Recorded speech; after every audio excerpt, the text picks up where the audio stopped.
tier.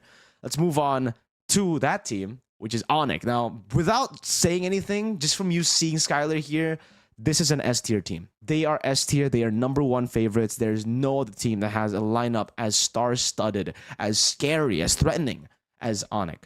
It really seems like we're going back to season 11, season 12, where we're just competing for second place. Because what is this lineup? Like, honestly, they have the best players in almost every single role. And even when, you know, some of the players aren't the best in their role, they're like the second best. They're top 2. Sans, definitely #1 mid laner in Indo. Kyrie, #1 jungler in Indo. Keyboy, #2, I would say, right? Edok and him, there should be arguments there. Skylar, top 2. Previously, when he was playing, he did better than them on. But because he was inactive last season, I will put him at #2 for now. He still has the potential to, again, be better than them on, obviously, with a couple more active seasons, or, you know, just being active throughout the season here, plus playing with this team. Now, the big question mark, and also Lutpi was top 2 last season with Dyren, right?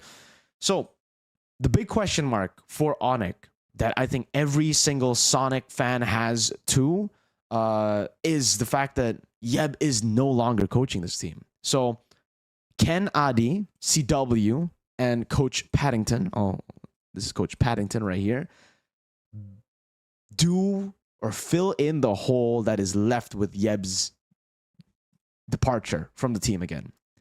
That really is the only thing that I think will be stopping the team. Other than the fact that, again, it's an all-star lineup and egos could crash and they could all just, you know, it could be an all-star lineup that just burns down to the ground like we've seen in the past. But I think they're experienced enough. I think the players have all kind of like, they know each other very, very well. Skylar's not a new guy on the block. He knows them. They know him. They're kind of close already. So I don't really think that'll be an issue. That's me assuming.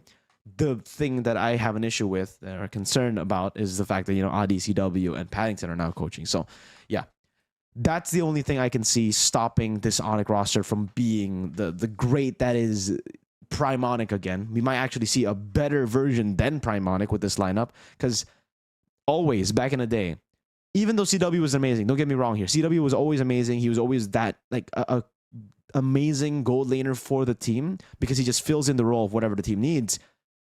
Skylar's got that dog in him. I've said this a billion times from season 9 all the way to season 14 when Skylar, you know, was active. He is my favorite gold laner, Indonesian gold laner. He's been since season 9, or actually he's been since season 8. And I think it's time for him to finally show what he's got internationally. Because really, if you're Onic, I don't think you're going to be looking at regular season. I don't think you're going to be looking at MPL ID. This is kind of like an SRG situation where they know what this lineup is capable of, and it really comes down to how they perform internationally later.